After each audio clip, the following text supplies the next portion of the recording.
Is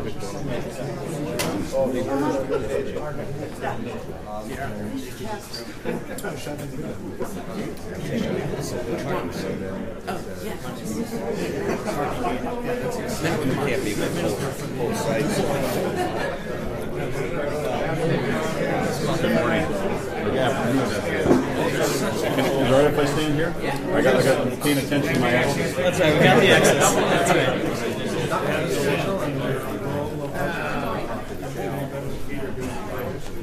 Hey, how you doing?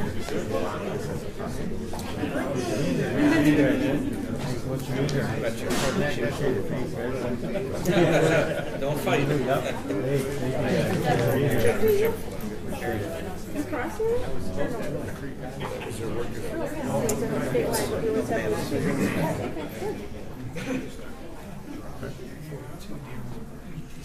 Well, thank you for being here. Yesterday, all of us in the legislature received a very startling report from the Midwest Economic Policy Institute that concerns me enormously. It said that a full repeal of the prevailing wage laws in Wisconsin could cost Wisconsin taxpayers $336 million annually. Let me repeat that. This report done by the Midwest Economic Policy Institute states it could cost taxpayers $336 million annually. Hopefully, and this should be a game changer for Republicans, especially when you think it's even worse because of what it could do to Wisconsin contractors here in Wisconsin. The study found that the average construction worker's salary could be cut by as much as 44%. That would be $18 a month less in their take-home pay. But even conservative reports estimate that it would result in a cut of $600 a month in workers' paychecks. For a family of four, that's the difference between being in a regular middle-class type lifestyle and being eligible for safety net type programs. I think anybody here, if you thought about losing $600 a month, would recognize how devastating that would be for you to be able to provide for a middle-class lifestyle for your children. We need to make sure that Wisconsin workers earn a living wage, not earn a poverty wage. I would think this would be an article of faith for the state of Wisconsin. It always has been. We've always sought to try to ensure that we have a strong, vibrant middle class, because after all, that's what made Wisconsin and America the economic envy of the world. But this goes backwards, a gigantic step backwards. You know, one of the most difficult parts of this report, though, to stomach is the impact it will have on veterans in our construction industry. 2,000 workers could separate from their jobs by 2018 as a result of prevailing wage law repeal. 2,000 workers, and that's just a year from now. The men and women who serve in the armed forces deserve better than this. I'm glad Matt Bell of the U.S. Contracting, General Contracting will be here to talk about this a little bit later. Also, Terry Hayden, President of Wisconsin Pipe Trades, is here as well. But next, I'd like to bring forward my counterpart, Senator Schilling, for her take on this report. Thank you for being here. Thank you, Representative Barca. Well, good afternoon, and I am proud to stand here with the hard-working men and women here in this state that are building up the infrastructure in this state. They are building up communities, building up families, and building up the middle class. And the report that we are referring to is pretty sobering about the continued economic impact that Republican policies are having here in this state, about a shrinking middle class, driving down wages, and what it means to veterans and others who are employed in the construction trades. It's another report, and it's another disappointing number on jobs and wages. And we are 6 years into this administration, and we continue to see sort of this anemic effort to grow our economy and grow jobs in this state and to support those who are in construction. The Republican policies, they are costing Wisconsin jobs. It is a shrinking middle class and is driving families into poverty. For the last 6 years, Governor Walker and legislative Republicans have repealed worker rights, lowered worker wages, and have rewarded companies that outsource jobs. The impact of those attacks could not be clearer, and this report demonstrates that. According to the most recent quote-unquote gold standard job numbers used by Governor Walker's administration, 2016 was the worst year for jobs in Wisconsin since the Great Recession. Wages across the state are declining, our infrastructure is crumbling, and family-supporting jobs are leaving the state. The study proves that what we have all come to know here in Wisconsin, that Republican attacks on working families have taken their toll on our economy, and their ongoing efforts to eliminate minimum wages for construction workers will only make life harder for workers, families, and veterans. Representing a border community along the Mississippi River, western Wisconsin, it hits home when I have those construction businesses who, those companies can bid on jobs just across the river in Minnesota.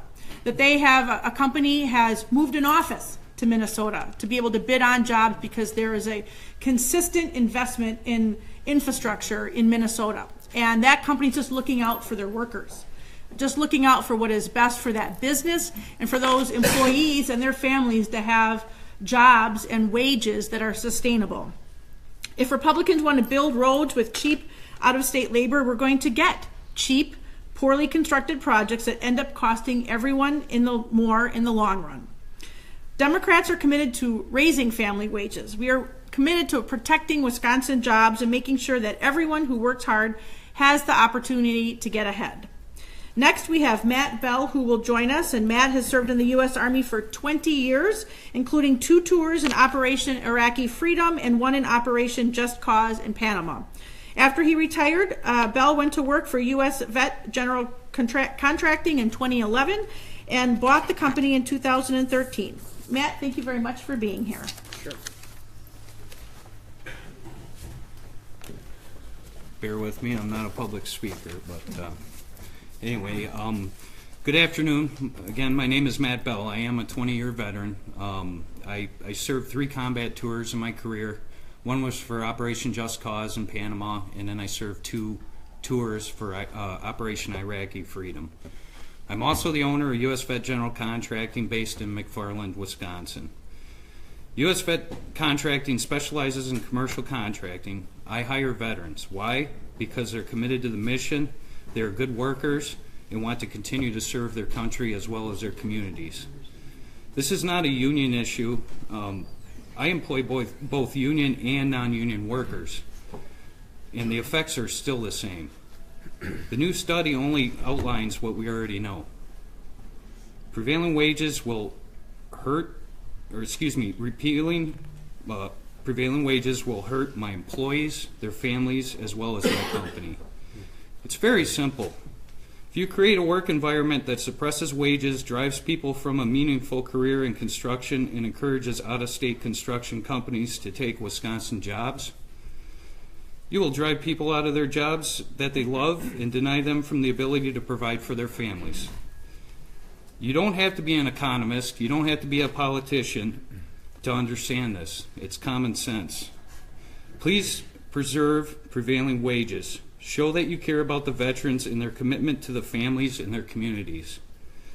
This is the right thing to do, and you know it. The mounting evidence speaks for itself. Thank you for your time.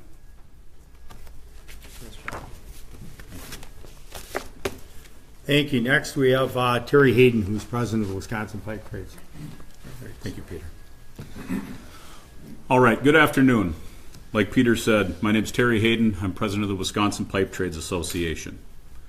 The social costs that result from the repeal of prevailing wage, as detailed in the Midwest Economic Policy Institute's report, is very troubling for Wisconsin construction workers and a burden for Wisconsin taxpayers.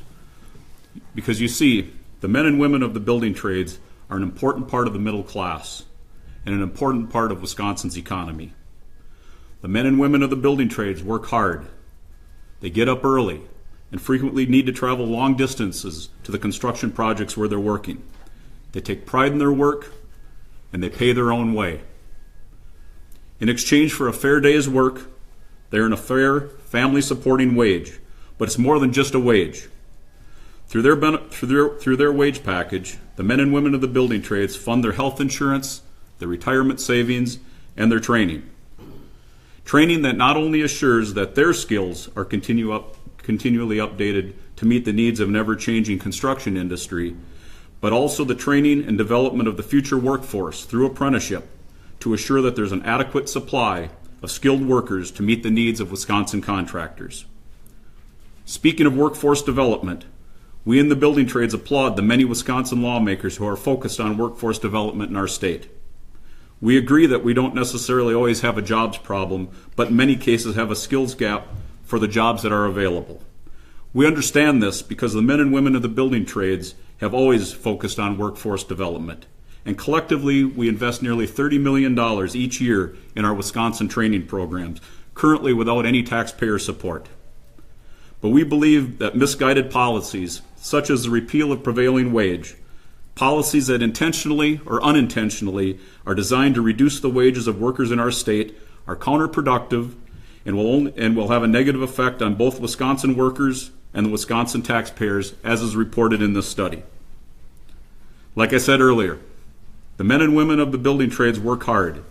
They take pride in the work that they do, and they pay their own way.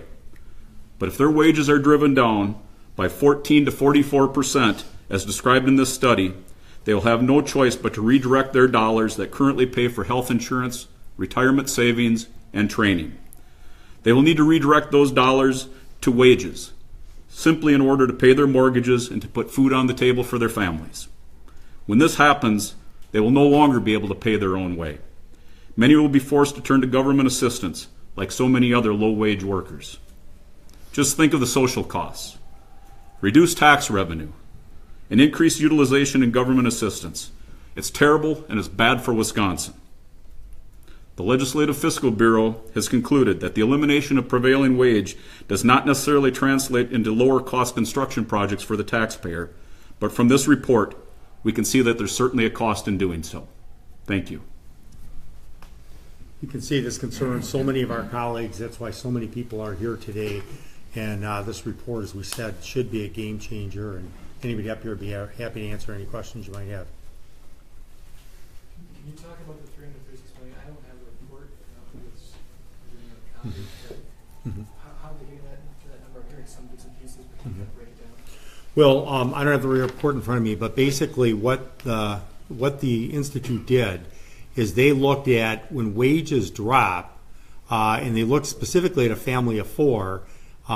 If in fact it were to drop by the higher number, or more likely the $600 a month, then a family of four would qualify for various kinds of public assistance programs, whether it be for food assistance, whether it be for housing, whether it be for other kinds of benefits. And when they did that calculation, that's where they came up with that startling number based on the number of people that work in the construction industry, that in fact it would cost $336 million is their estimate. And do you notice, does it take into account that the Davis Bacon Act still is in effect and federal projects aren't affected now? I believe that did take that into effect, yes.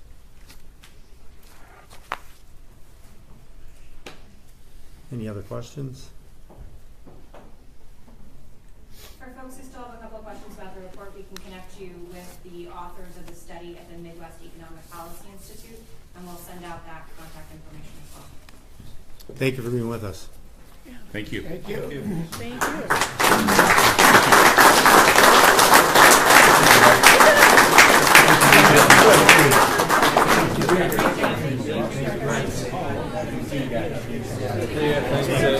Yes, sir. Appreciate it.